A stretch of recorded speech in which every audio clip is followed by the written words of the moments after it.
So today we're going to take a look at how do you negotiate a purchase of a used car, which is really different from purchasing a new car.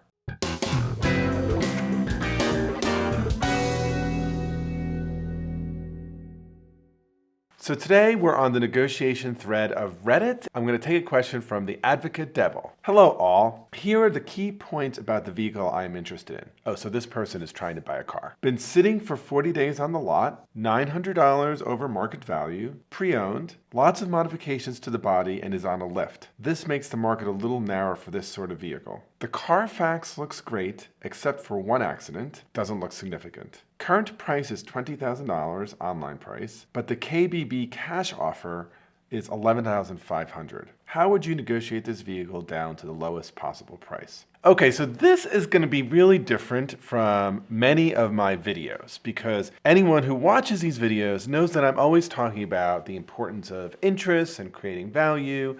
It's also going to be really different from the video I've already done on buying a new car. So let me just say this, if you are in the market to buy a new car, make sure you check out that video because there's a very specific way to buy a new car and it's not what I'm going to talk about here. So this is a possible purchase of a current specific used car. So I'm going to take a look at some of the pieces of advice that are written here and analyze them and then add my own thoughts. So this person says the auto market is nuts, wait a couple months. That was definitely true in COVID. I think the auto market for used cars is actually easing right now. So also it's true that if there's a specific car you want, there's a risk in waiting a few months. This one says this is average desk worker.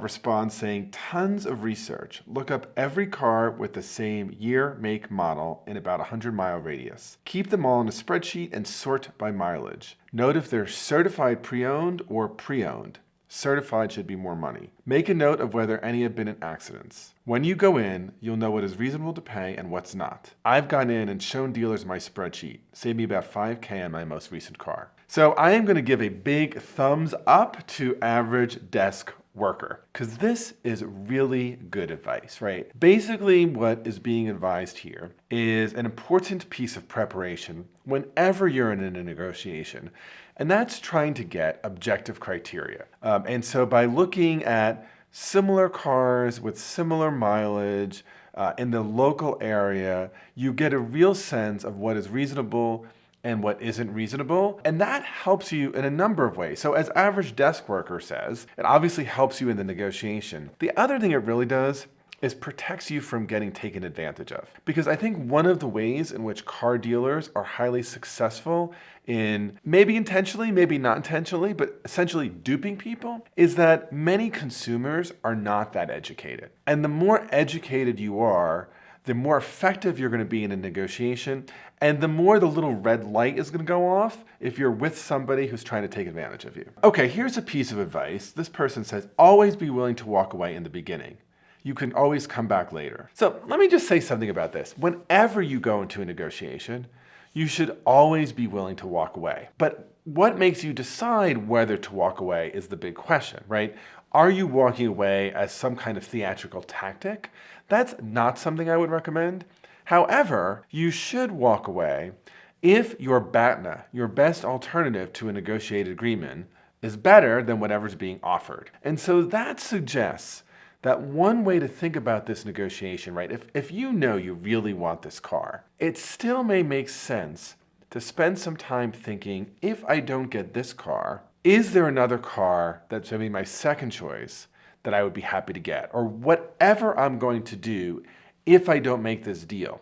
And you want to know what that is because that is your best alternative. That is your BATNA. And if you know what your BATNA is, it's going to prevent you from reaching a deal that might be very bad because you will have this benchmark. You will say, is the price of the car I really want worth it?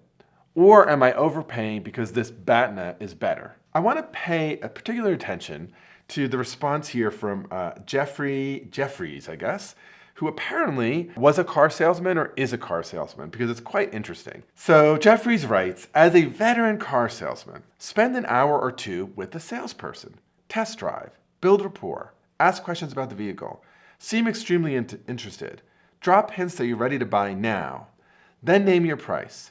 It should be between $1,000 and $3,000 less than is advertised. Ask them to go down and twist the sale manager's arm. They will likely come back with a lame offer like free tinting or a free service. Reject that offer and push for the price reduction, as you, quote, have a specific budget you need to stay within. If they say they can't reduce the price, tell them you have a few more test drives lined up and you'll have to go home and sleep on it. That should push them to go over to negotiating on the price. The important part is to waste a solid portion of the salesman's day, because he or she could have sold to other people while you were done with them.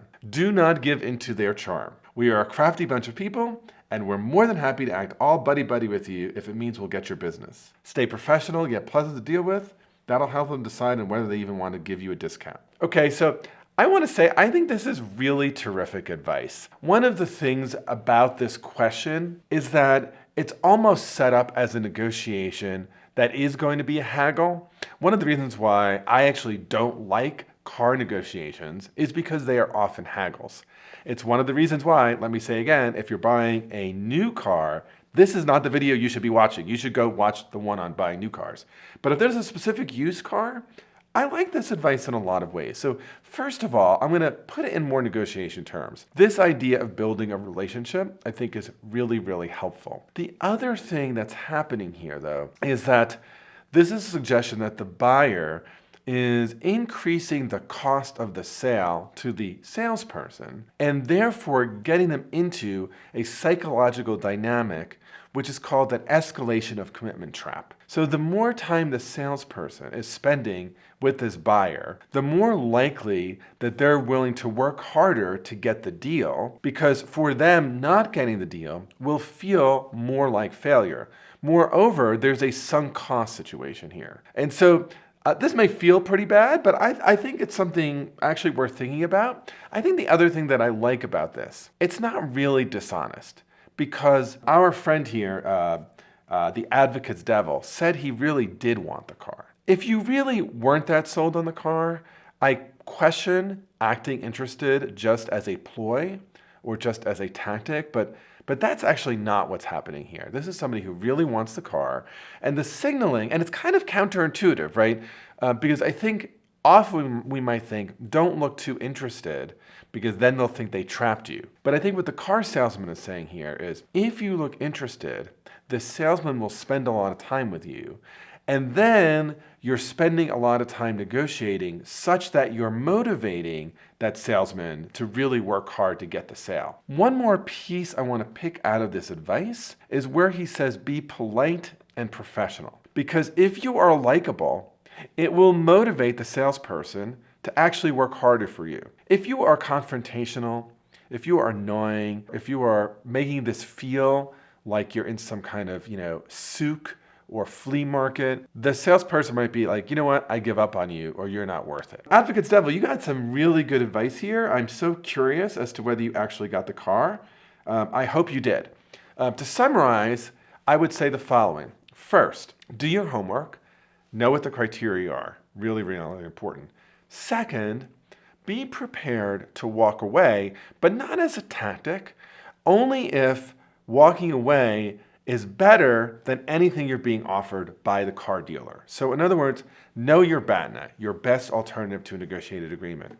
And then lastly, spend time really building a relationship with the salesperson, being true about your interests, such that you take advantage of the escalation of commitment psychological dynamic, making that salesperson work hard to get the deal. Okay, please be sure to subscribe to my channel, like this video, and ring the bell so you never miss new content. And don't forget to check out that new car video. Keep on watching, keep on watching.